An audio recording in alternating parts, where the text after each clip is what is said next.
Ashley was born in sunny California on January 24, 1975, into a large family.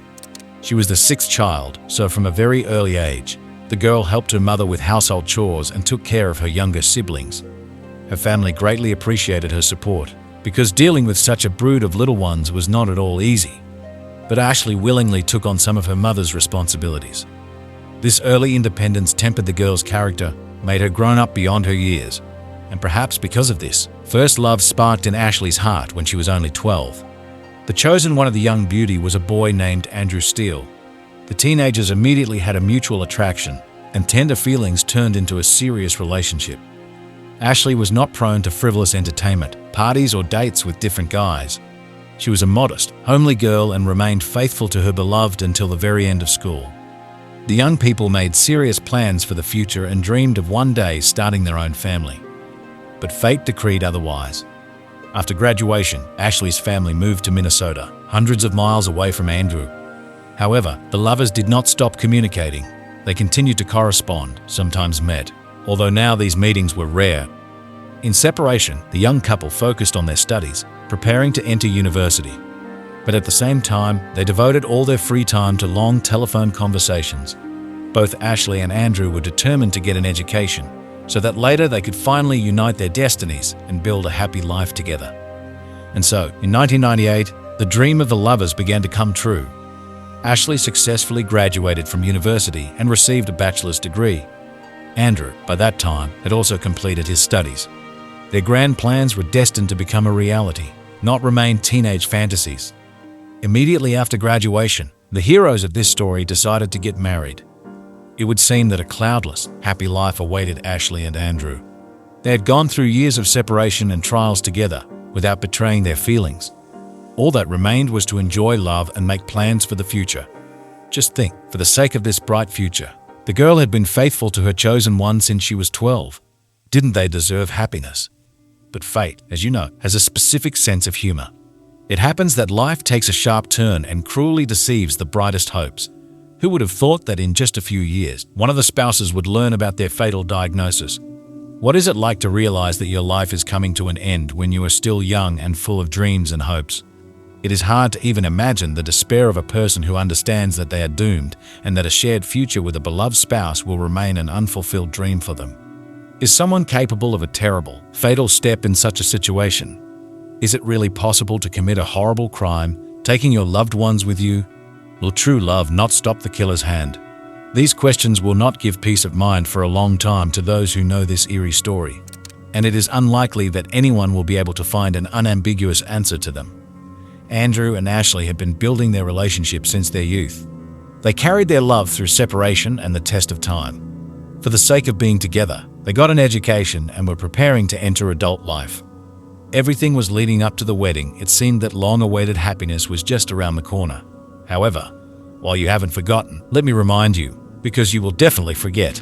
Subscribe to the channel, give it a like, and write any comment so that as many people as possible can see this video. Also, become a sponsor of the channel, and I will show your noble name in the next video. Ashley and Andrew finally dared to take the responsible step of getting married. They carefully planned the wedding they had dreamed of for many years. And so, on this solemn day, the lovers exchanged vows of fidelity at the altar and put on their wedding rings. It seemed that only a bright and cloudless future awaited the couple. They were full of hopes and expectations. The young man got a job with the police and began driving the sheriff's patrol car. Ashley, on the other hand, completely immersed herself in a career in the financial sector. At first, everything was going as well as possible. The woman demonstrated extraordinary knowledge and professional skills, brilliantly coping even with the most difficult tasks. But over time, Ashley felt that working in the world of finance had tired her out. Natural instincts took over and the young wife began to think about motherhood. To tune in to raising children, the woman decided to change her profession. Having considerable experience communicating with her younger brothers and sisters, Ashley did not hesitate to get a job as a kindergarten teacher. And this line of work also came to her surprisingly easily. It seemed that the woman was simply made for the role of mother and mentor to little ones. In the early 2000s, Ashley's hopes for a full-fledged family finally came true. The couple had two wonderful children, a boy, Jack, and a girl, Rachel. It was as if fate itself had rewarded Ashley and Andrew for their hardships and trials. for the years of separation and anticipation. It would seem, well, here it is, the long-awaited happiness. Take it and rejoice in every moment. But is this the life this couple dreamed of since their school years? However, higher powers had their own plan, and it did not bode well for the young family. Shortly after the birth of the babies, the head of the family began to have strange and incomprehensible health problems. At first, Ashley noticed a barely perceptible tremor in her husband's hands. Andrew diligently tried to hide these alarming symptoms, but over time they became obvious to everyone. The trembling of the young father's limbs intensified with each passing day. Soon it became difficult for the man to hold even small objects in his hands. Added to this were speech disorders and convulsive twitching of the muscles. It became increasingly difficult for Andrew to communicate with others, and later his speech became almost incomprehensible. Even the simplest household chores began to give the man enormous difficulties. Sometimes the tremors reached such strength that Andrew was physically unable to eat. In these moments, Ashley did everything possible to help her beloved and support him. The man continued to fight the insidious disease, but the forces were too unequal. Day after day, he surrendered positions in this unequal duel. Of course, looking at these alarming symptoms from the outside, it was hard to believe that this was really happening. It was hard to comprehend how a young man, full of strength and energy, could in an instant turn into a helpless invalid. But Ashley had to come to terms with this frightening reality and try to help her beloved in every possible way. While her husband fought the relentless disease, all the responsibility for the family fell on the fragile female shoulders. The young mother took care of the children, provided comfort at home, supported her husband. She did everything possible to preserve the usual course of life. But how long would Ashley have the strength for this unequal struggle? And would she be able to accept the fact that her beloved was doomed? For now, the couple hoped for a miracle. They believed that doctors would find a way, if not to cure, then at least to suspend the terrible ailment. And they did everything possible not to give up and continue to live, no matter what. But were these hopes and efforts destined to be crowned with success? June 4, 2014 divided Andrew's life into before and after. It was on this fateful day that doctors voiced his terrible diagnosis to the man. At the age of 39, he developed a rare syndrome, widely known as Lou Gehrig's disease, or from a medical point of view, amyotrophic lateral sclerosis. This is an incurable degenerative disease of the central nervous system, in which motor neurons are affected. The result is progressive paralysis and muscle atrophy throughout the body. The most terrible thing is that the overwhelming majority of patients with such a diagnosis die on average 2 to 5 years after the onset of the disease. So for the young and energetic Andrew, who for a long time had devoted his life to serving in the police and was the deputy sheriff, this was a real sentence. The man could no longer perform his professional duties, which was a crushing blow to his self-esteem. It is quite understandable that Andrew fell into a deep depression. All his loved ones noticed a sharp change in his mood and behavior. The man felt cornered, from which there was no way out. The complete hopelessness and doom of the situation was frightening. In the end, the sick man had to be dismissed from the police force, which further aggravated the already difficult situation in the family. The family lost their main source of income overnight.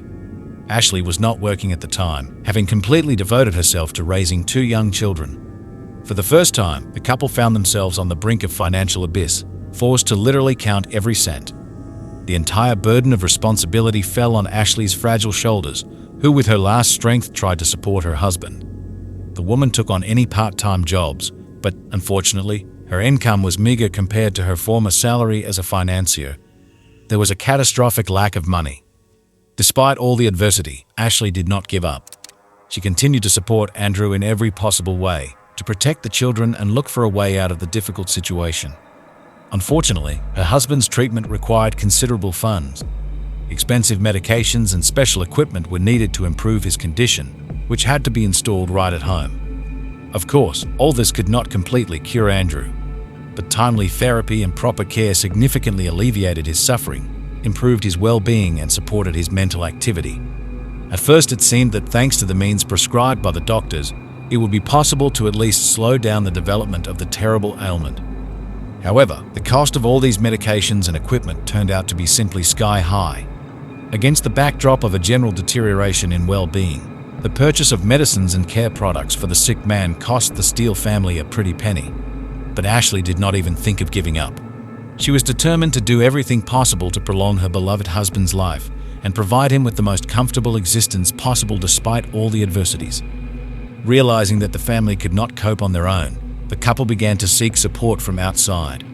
The Steeles turned to a charitable organization that specialized in helping patients with rare diseases of the nervous system, in particular with amyotrophic lateral sclerosis. Having all the necessary medical documents and doctors' conclusions on hand, Andrew registered with this fund.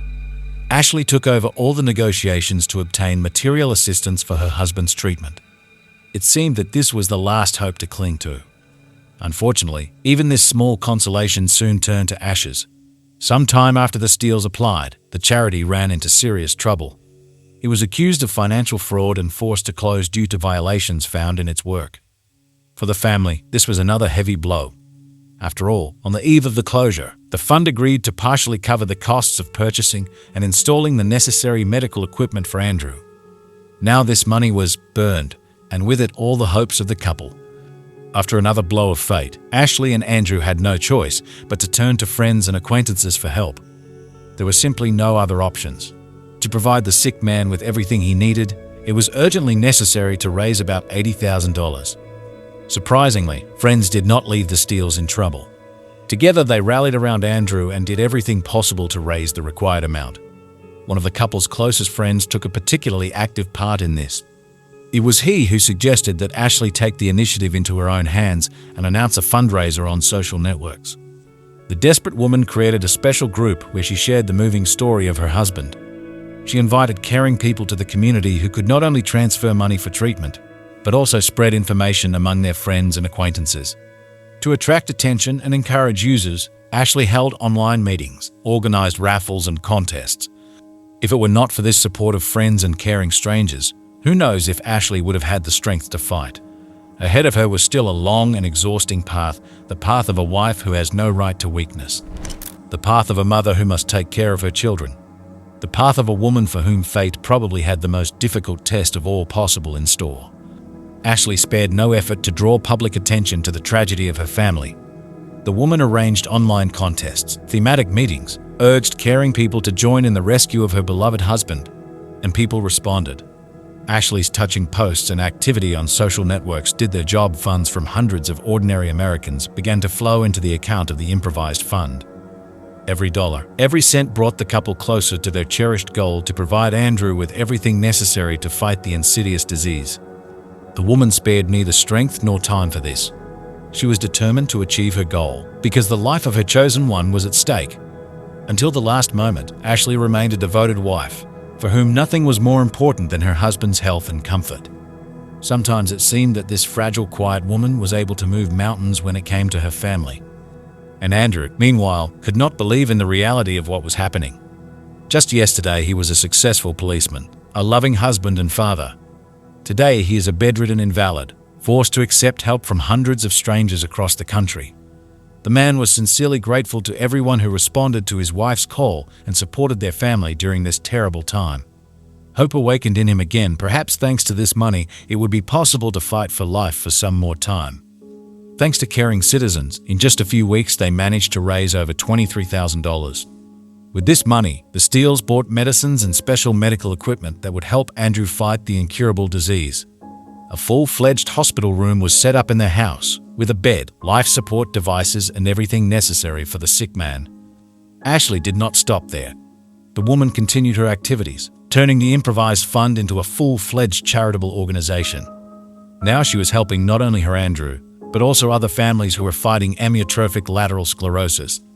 People trusted this brave and at the same time fragile woman, admired her dedication and strength of spirit. It seemed that there was nothing that could stop Ashley in her desire to give her husband as much time as possible. Meanwhile, Andrew's condition was steadily deteriorating. Day after day, the insidious disease took away the man's last strength. He could no longer move independently, eat, breathe. All this time, Ashley was next to him, a faithful companion, a reliable support, the dearest person.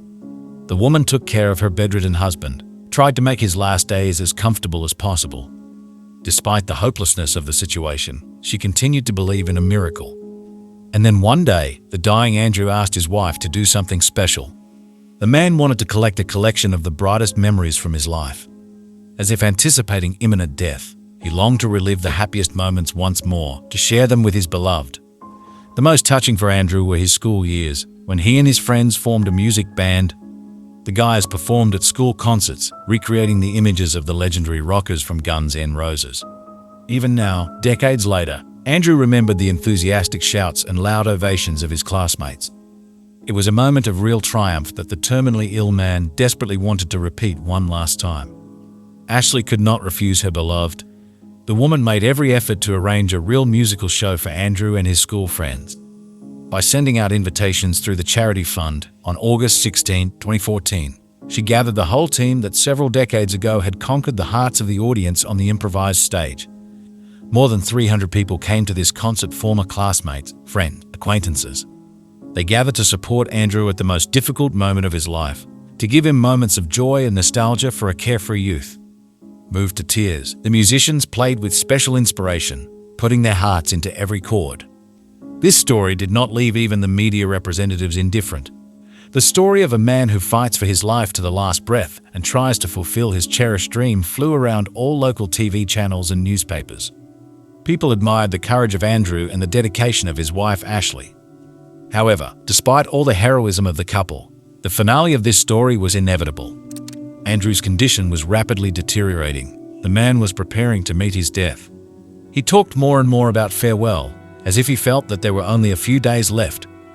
After another interview with journalists, Andrew confessed to his wife that he wanted to spend time with the two most important women in his life for the last time. The first, of course, was Ashley, his beloved, faithful companion, support and comfort. The second was his wife's younger sister, Casey. The women looked very much alike, with only a year's age difference. Andrew invited them to spend the weekend together, as if to gather the family for the last time. Casey's husband was surprised why Andrew was asking only her to come, without the children and other relatives. However, everyone understood that this was the last will of a dying man, so no one asked unnecessary questions. On August 20, 2014, the sisters gathered at the couple's house in the town of Fitchburg, Wisconsin. They had no idea that this meeting would be fatal for them. It seemed that nothing foreshadowed trouble. The sisters gathered together to support the dying Andrew and give him the last moments of family warmth. At least, that's what they thought. No one had any idea that the man had already planned a terrible massacre of his closest people. Around 1 p.m., a desperate call comes in to 911. On the line is Ashley's younger sister, Casey. The woman can barely hold on, her voice trembles with horror and pain. Casey begs for help, screams that there is shooting in the house. According to her, Andrew suddenly grabbed a gun and opened fire. First he shot Casey, and then pointed the gun at his own wife, Ashley. The wounded woman miraculously escaped from the house, leaving her sister alone with the armed man. She doesn't know what's going on there, whether Ashley is still alive. The main thing now is to get to the phone as quickly as possible and call for help. The call is immediately transferred to the emergency response service. Patrol officers, medics, and even a special police unit immediately rush to the scene. They don't yet know what awaits them and what to prepare for. Are there hostages in the house? Is the criminal acting alone, or does he have accomplices? Is someone injured? Dead? There are more questions than answers. Casey is the first to meet the police. The woman runs out of the house completely naked, her body covered in bruises and blood. She squeezes a towel to her chest with all her might, begging them to save her sister. Casey can barely stand on her feet, fainting from pain, shock, and blood loss every now and then. Medics pick up the wounded woman and urgently evacuate her to the hospital. And at this time, a special forces squad breaks into the house. There is a lot of smoke around, nothing can be seen. The police understand that somewhere inside there is an armed criminal, perhaps a murderer. Will they be able to neutralize him and save the probable hostages? The territory around the house instantly turns into a fortified perimeter. Shouts of "Everyone stay where you are," barking of service dogs, wailing of sirens are heard from everywhere. With every minute, the tension grows. Neighbors, frightened by the shooting, look out of the windows, filming everything on smartphones. Special forces take up positions around the house, keeping their weapons at the ready. Numerous warnings are heard, silence in response. Finally, the order is given: assault. Fighters in bulletproof vests and helmets penetrate inside, overcoming clouds of acrid smoke. Visibility is almost zero. The police move by touch, ready to open fire at any moment. Ahead lies only the unknown and a deadly threat. Their first find is Ashley's lifeless body in the marital bedroom. Even experienced cops find it hard to believe their eyes. The woman has a terrible gunshot wound to her head and a tie tightened around her neck. The killer probably wanted to make sure the victim was definitely dead. It's especially creepy to look at the burn marks on Ashley's chest, as if a red-hot gun barrel was pressed against her skin. Despite the lightning-fast response, those who arrived at the call can only state the death. The injuries are too serious. There was no chance of survival from the very beginning. What was Andrew thinking when he coldly shot his own wife? Jealousy? Hatred? Or maybe this is the painful revenge of a man doomed to death? The shooter himself, Andrew, lies on the floor near the grill, from which clouds of smoke are still rising. The man clearly wanted to take his own life by breathing in carbon monoxide. Next to him lies the gun with which he probably shot Ashley and wounded Casey. One of the officers picks up the weapon. The others are ready to detain the criminal. Suddenly, Andrew comes to his senses and begins to resist, despite his miserable condition. Does he remember what he did? Does he realize what terrible consequences his actions led to? Fortunately, the sick man is too weak to resist for long. The police quickly twist him and handcuff him. The command is given to extinguish the fire. The rescuers are already waiting outside the door. If the cops had been just a few minutes late, Andrew could have suffocated in the smoke. Apparently, that's what he was hoping for. After listening to the recording of Casey's conversation with the 911 dispatcher, the police understand that the younger sister was afraid that Andrew would try to commit suicide. After all, after he shot his wife, several more shots were heard. The woman didn't know for sure, but she guessed that her brother-in-law might have tried to shoot himself. Unfortunately, Casey had to save her own life.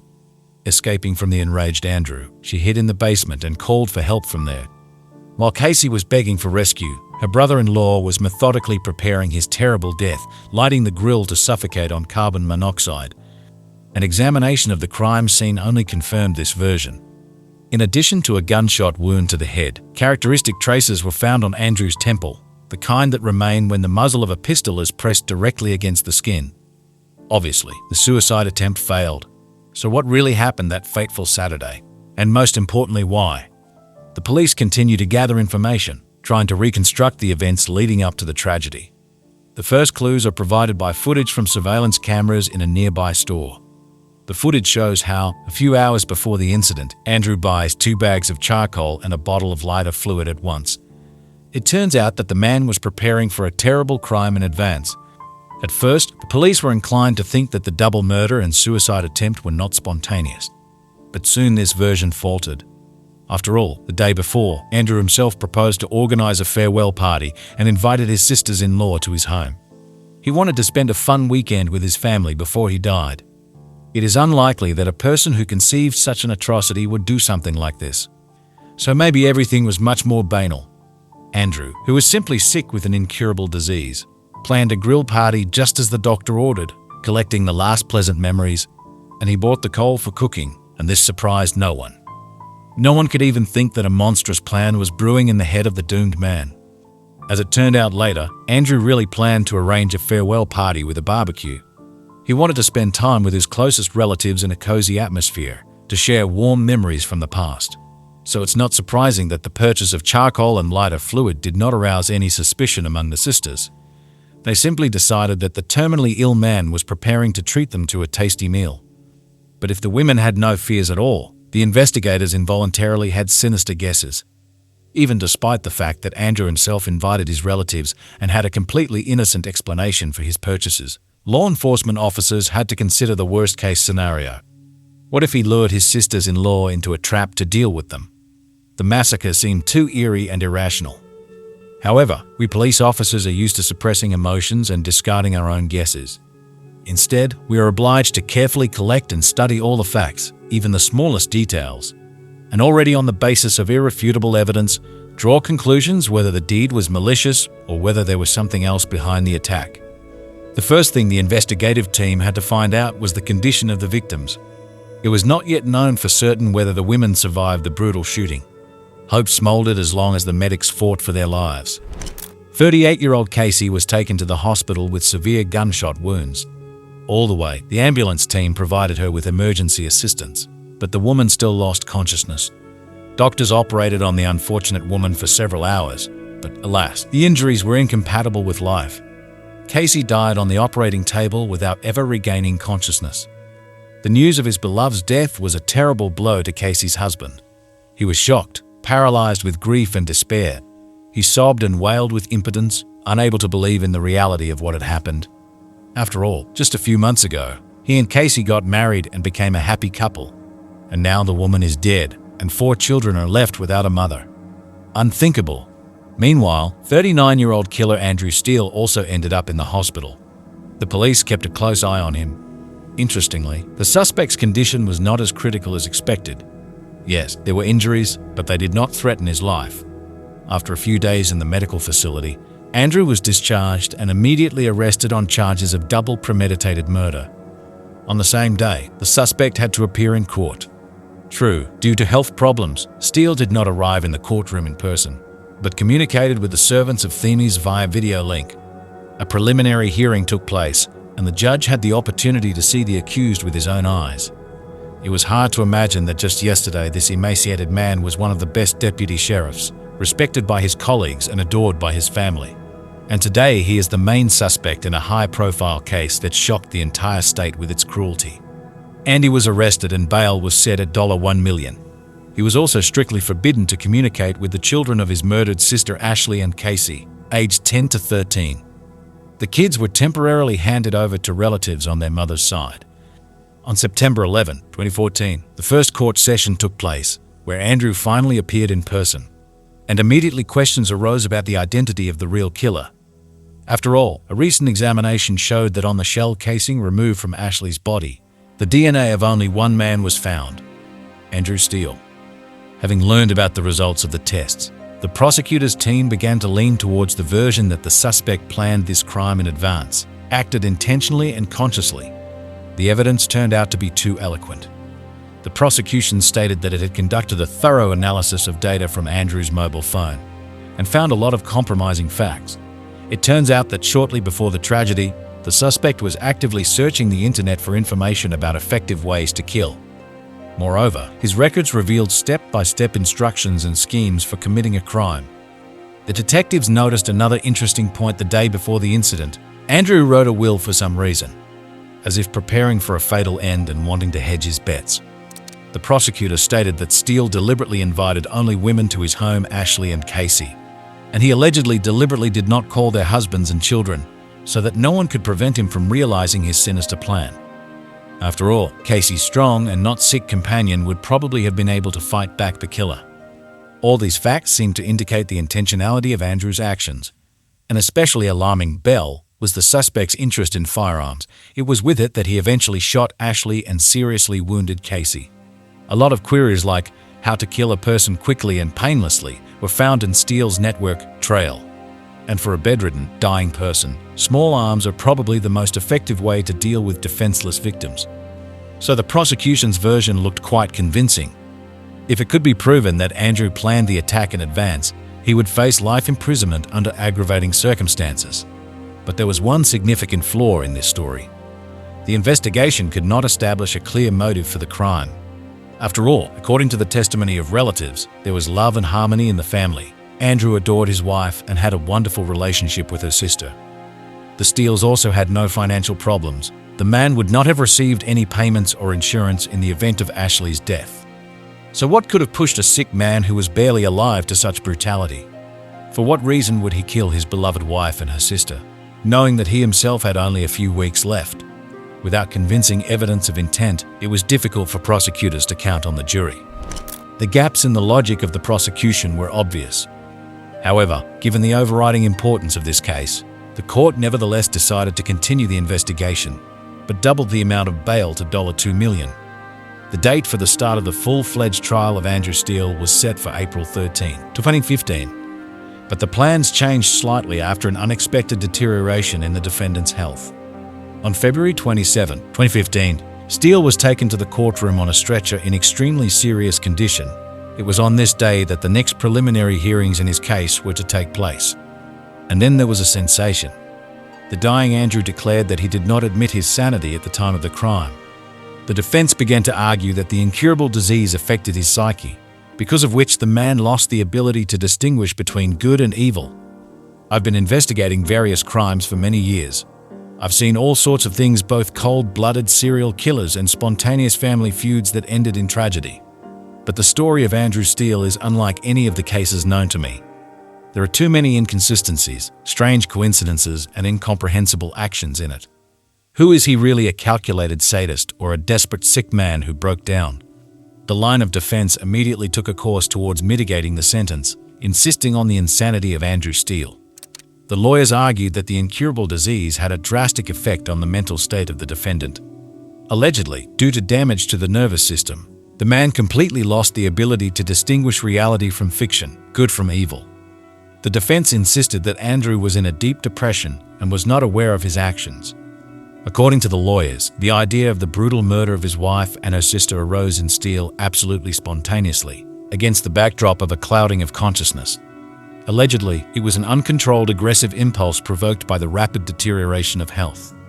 At the same time, the defense noted that the accused allegedly could not himself recall the details of what he had done precisely because of problems with memory and thinking, which the insidious disease allegedly made itself felt.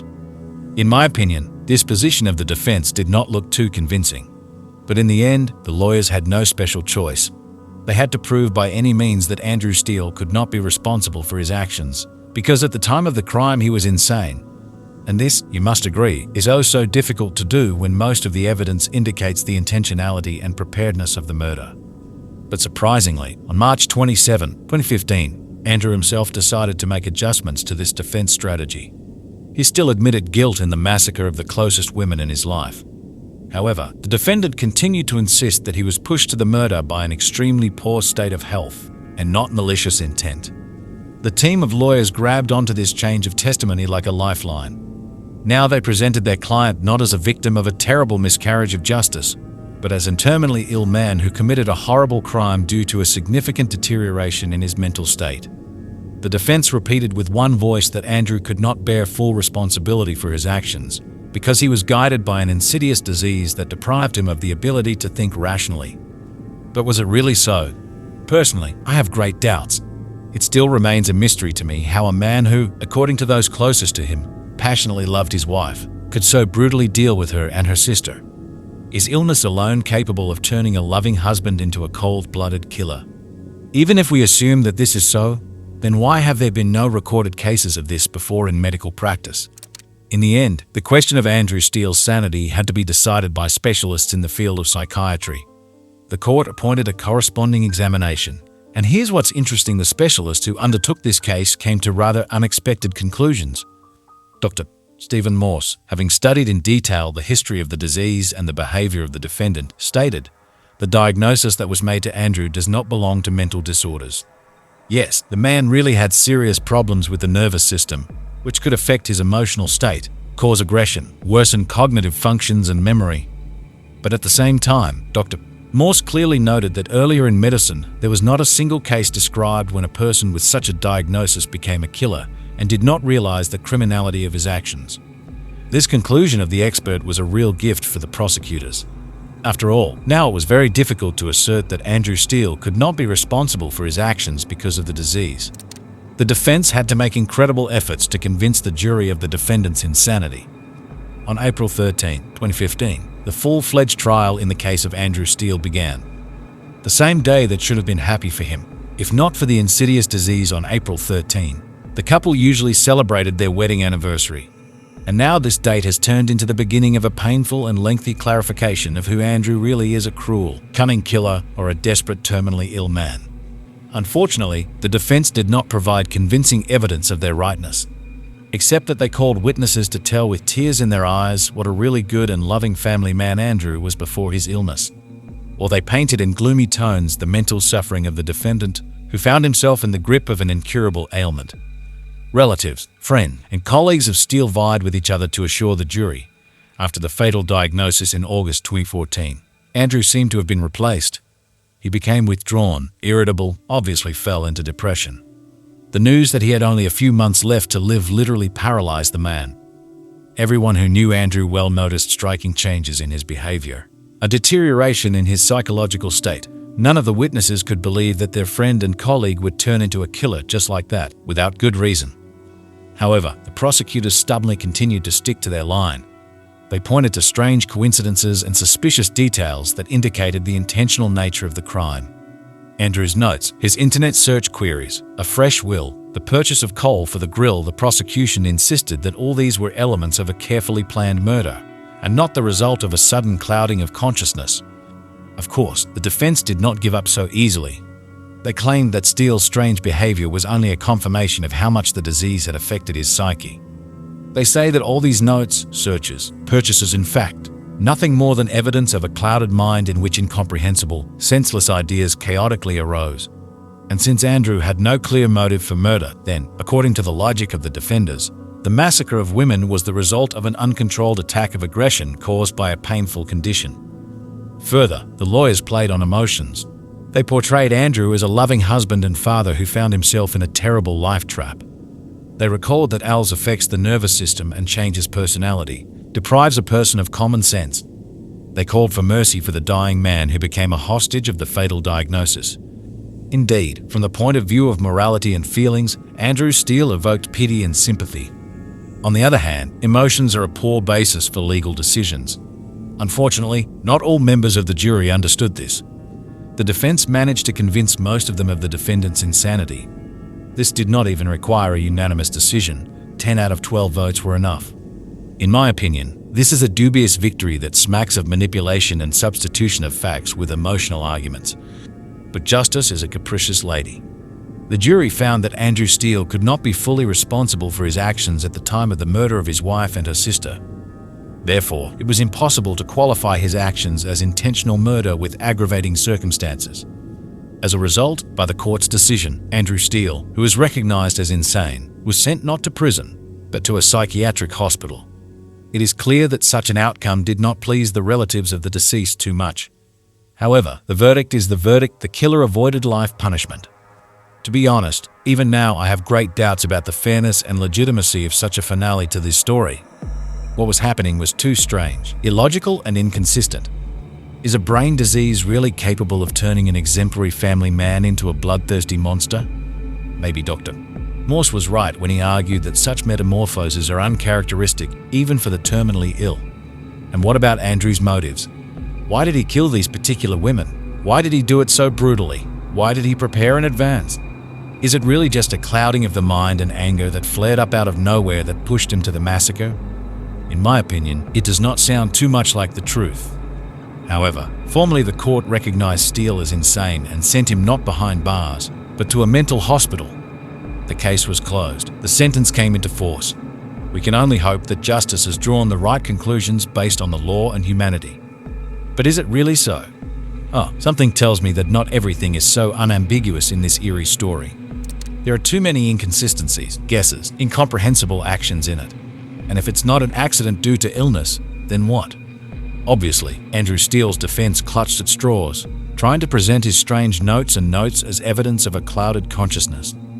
The lawyer was convinced that the fate of the defendant depended on how to interpret the information from his mobile phone. Therefore, it is not surprising that a real verbal battle broke out between the prosecutor and the lawyer around the will that Andrew made literally the day before the tragedy.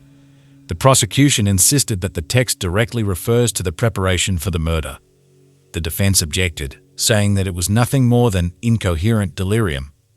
The testimony of the defendant's sister Haley spoke much more in favor of the defense. The woman told several eloquent episodes that unambiguously indicated problems with her brother's psyche. For example, once when the family was resting together, Haley was changing into a swimsuit in her hotel room. Suddenly, Andrew burst in on her. The man froze in place and began to carefully examine his sister with an empty look. He was in this state for several minutes, after which he silently left. As it turned out, similar incidents had happened before. Other women from Andrew's entourage also mentioned his strange behavior. However, how convincing was this evidence? Did it unequivocally indicate that the man had really lost the ability to be responsible for his actions? A big question. The prosecutors, on the other hand, insisted, for people with Andrew's diagnosis, attacks of aggression or cruelty are absolutely not typical. Moreover, in medical practice, such disorders have never been the cause of bloody crimes before. However, the lawyers parried. They say each case is unique, and if patients with ALS have not killed before, This does not mean that this cannot happen at all. In the end, the arguments of the parties began to go around in circles. Therefore, the testimony of Andrew Steele himself, who appeared before the court with a new version of events, caused a considerable resonance. The defendant said that on that fateful day, he and his wife retired to the bedroom for intimate entertainment with bondage. Allegedly, Ashley liked it when Andrew strangled her with a tie during sex. But this time, the man overdid it and pulled the improvised noose too tight. In a fit of passion, he did not immediately notice that his wife was suffocating. At some point, Ashley's loud moans were heard by her sister Casey. Suspecting something was wrong, she kicked out the door and saw with horror what was happening in the room. Then Andrew claimed that he poorly remembered the events because he was in a state of passion. Allegedly, he came to his senses only when the police arrived at the call. At first glance, this version looked at least somewhat plausible, if not for a few buts. Firstly, the bedroom door turned out to be intact and undamaged, which is strange because Steele claimed that Casey kicked it out with her foot. Secondly, the prosecutors provided dozens of photos from the crime scene that clearly contradicted the defendant's testimony. For example, Andrew insisted that he and his wife were making love without clothes, and in the pictures, the deceased Mrs. Steele was dressed in a dress. It is unlikely that someone dressed her body after death. Even more questions were raised by the details about the alleged erotic games with bondage. At first, Andrew claimed that he used handcuffs. Then he talked about cable ties. And at the end, ropes appeared in his confessions, with which he allegedly fixed Ashley by the ankles. Although in reality, traces of handcuffs were found on the victim's body only on the wrists. In addition, some ties were lying on the floor in the living room, and there was a pair of handcuffs on the coffee table. But Casey's blood was found in a completely different room where there was a carpet. It seems that the shooting took place in the living room, and not in the bedroom, as Andrew tried to present. However, the most telling were the traces of a desperate struggle on the bodies of the victims. Casey looked especially creepy: bruises, abrasion, fractures, numerous injuries from head to toe. Everything indicated that a fierce fight for life and death broke out between her and Andrew. Apparently, the man wanted not just to kill his wife's sister, but to humiliate and mock her. This was evidenced by the characteristic bruises and wounds on the intimate parts of Casey's body. As if it wasn't enough to shoot her in the thigh, the inhuman also broke the woman's bones, tortured her, maybe even tried to rape her. Ironically, it was these bloody details that turned out to be the most inconvenient for the line of defense. After all, if Andrew was really insane and acted in a fit of passion, then why, before the massacre, did he mock Casey for so long and cruelly? Why didn't he shoot immediately and run away, but vented his fury on her for so long? Therefore, despite the efforts of lawyers, the jury increasingly leaned towards the idea that it was a matter of planned torture and intentional murder. Most of the evidence indicated Ashley's death was quick. Andrew shot her almost immediately. But Casey became his toy, an object of perverse fantasies and passions. It was no coincidence that she was found completely naked, only wrapped in a towel. It was unlikely that this was an accidental coincidence of circumstances. What made Andrew Steele commit such an atrocity? Why did he choose his wife and sister as the target of the brutal massacre, and not, say, other family members? What is the root of his pathological aggression and hatred towards these women? And did he really lose control of himself as a result of an insidious illness? The more details became known during the trial, the more mysterious Andrew's motivations seemed. On the one hand, he had no obvious motive to kill his closest ones. The Steeles lived in perfect harmony. Ashley was a devoted wife and caring mother. Casey also supported the couple and helped to look after her sick brother-in-law. No financial problems were observed in the family. On the other hand, Andrew had all the opportunities and tools to commit a crime. He had a weapon, he bought everything he needed for arson, left a suicide note. In addition, Steele secluded himself with the victims in the house, sending the children to relatives, as if he was really preparing to do something in advance. Well, let's assume the disease is just an excuse, a convenient cover for Andrew's true motives and intentions. But then the main question of this story arises: what exactly was behind the brutal massacre of a man over his relatives? Did love turn into deadly hatred? Or maybe some dark, dirty secrets were hidden behind the ideal family facade? At the end of the trial, the jury still did not reach a consensus. The versions were too contradictory. Too many questions remained unanswered. It was not possible to prove Andrew's sanity and intentionality of actions beyond a doubt. But at the same time, recognizing him as completely insane, attributing everything to the disease is also kind of out of hand. The most mysterious and alarming moment in this story was the discovery of Casey's body. When she was found in the house, the woman was completely naked and barely covered with a towel. This detail made the investigators wonder, did Andrew try to rape his wife's sister before killing her? Of course, during the fateful call to 911, the frightened Casey did not mention sexual violence. At least, there are no such details in the recording of the conversation. But maybe she just didn't have time to tell the dispatcher the whole truth, or did not dare to voice such horrifying and humiliating things. In any case, the version that Andrew gathered defenseless women in the house in order to fulfill his perverse fantasies for the last time did not seem too incredible to the detectives. The traces of struggle and bullying on Casey's body were too eloquent. Why else would the criminal strip her naked and torture her for so long if he could just shoot and run away? Why break the victim's bones, cause her so much suffering? The prosecutors insisted that Steele's sadistic inclinations must be related to his incurable disease. They say the man understood that he would die soon, so he decided to satisfy his dark desires by any means while he was still capable of it. And for this he needed two beautiful, defenseless women who recklessly agreed to spend a weekend alone with him. But then why didn't Andrew touch Ashley, but immediately shot her? Maybe love for his wife turned out to be stronger than the disease, and only the sister he perceived as an object of lust. However, another version of the motives was considered in court. According to it, Steele was not a pervert or a sadist, but did the terrible thing precisely because of his great love for his relatives. Allegedly, realizing the inevitability of his own death, the man simply decided to take his beloved wife and her sister with him to the other world. After all, he adored, literally idolized these women so much that the thought of separation seemed unbearable to him. This assumption was supported by the absence of conflicts, debts, insurance payments in case of death, and other motives for murder in the couple. The family also had no financial problems, so Andrew had no mercantile reasons for dealing with his relatives. Maybe it really was a distorted, perverse form of love and devotion, provoked by the fear of a lonely death.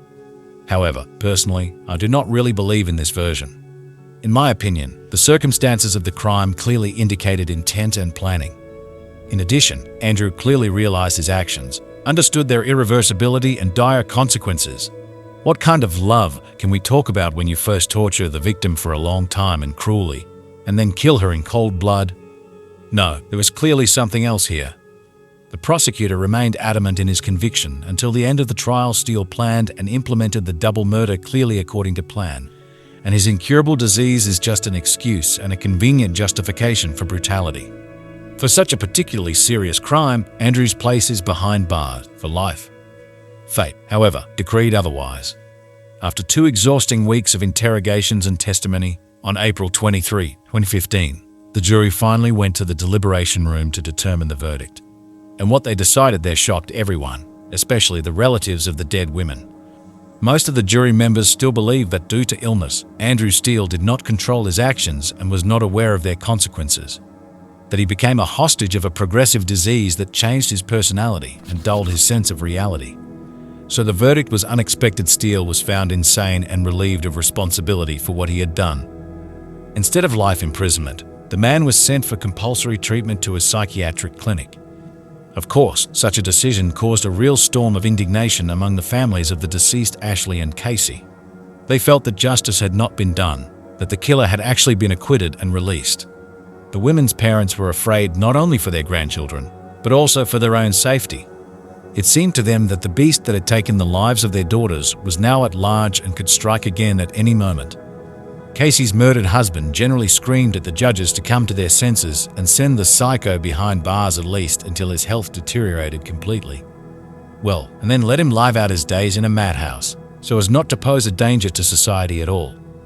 However, Themis remained deaf to these pleas. Andrew Steele did end up in a mental hospital, but did not stay there for long. Already 6 months after the day of the verdict, his doctors announced that the patient no longer posed a danger, because the disease was rapidly devouring his body and mind. They say the prisoner barely moves, cannot serve himself, is degrading before our eyes. Soon he will have to be connected to artificial ventilation devices, because the man is not able to breathe on his own. So is it worth spending a place and resources on him? As a result, on March 4, 2016, Steele was released from the madhouse and transferred to the home supervision of his parents. Paralyzed, almost motionless, connected to life support systems, he really looked more like a corpse than a fierce danger. However, even in such a miserable state, Andrew managed to live for a whole year. Only on March 7, 2017, the insidious ailment finally overcame him, and the would-be killer passed away. This is how this eerie story ended, without a clear point, without an unambiguous denouement. In fact, we never learned the true motives of the man who cold-bloodedly killed his wife and her sister. Was it really uncontrolled aggression due to a brain disease? An attempt to use the disease to hide from responsibility? Or maybe some other, much darker and more sinister reasons? I'm afraid these questions will forever remain unanswered. After all the participants in those tragic events are either dead or too frightened by the horror they experienced. Who will now tell what really happened behind the doors of the seemingly ideal family nest? What terrible secrets connected Andrew, Ashley, and Casey? My experience as a cop suggests that rarely is everything as simple and unambiguous as it seems at first glance. Andrew's behavior seems too strange and illogical. At first, pretending to be a loving husband and brother. Then buying coal, leaving notes, making a will, luring victims into a trap, and then furiously mutilating Casey's body, killing his wife with a shot to the head, setting everything on fire. No, this is clearly not like a sudden fit of rage or clouding of the mind. Most likely, the terrible massacre was an element of something much larger, possibly even unrelated to the disease. Who knows what skeletons were hidden in the Steele family's closets? What was Andrew really thinking when he shot the women he loved? However, whatever the true motives for the double murder, the court found that the man was not responsible for his own actions. And this verdict is terribly unfair in relation to the killed Ashley and Casey. In fact, society simply turned away from them, leaving the ominous riddle of their death unsolved, thereby showing that any atrocity can be attributed to illness, trauma, or an unhappy childhood. Personally, it is difficult for me to agree with such logic. After all, sometimes evil is just evil, and it does not need any excuses. No ghosts of madness or clouding. No lawyers' tricks. No attempts to explain sadism with a fatal diagnosis. Sometimes the villain is a villain, no matter how you disguise him as a victim of circumstances. And until society learns to recognize real monsters, to separate mental disorders from moral ones, we will never overcome true evil. Because this story is just one example out of hundreds of similar ones. And therefore, we are doomed to look for answers to the same questions again and again. Why? How? What for? And most importantly, could this have been prevented? Because something tells me that the traits of a killer mature in a person much earlier than the symptoms of a bodily disease appear. Therefore, if you are more attentive to those who are near, no, let's leave philosophy aside. It's too late to save Ashley and Casey. It's too late to punish Andrew. They are in the past. Our task is to prevent similar tragedies from happening in the future. And for this, a lot will have to change. In the law enforcement system, in psychiatric practice, in society's attitude towards violence, and first of all in people's heads and hearts.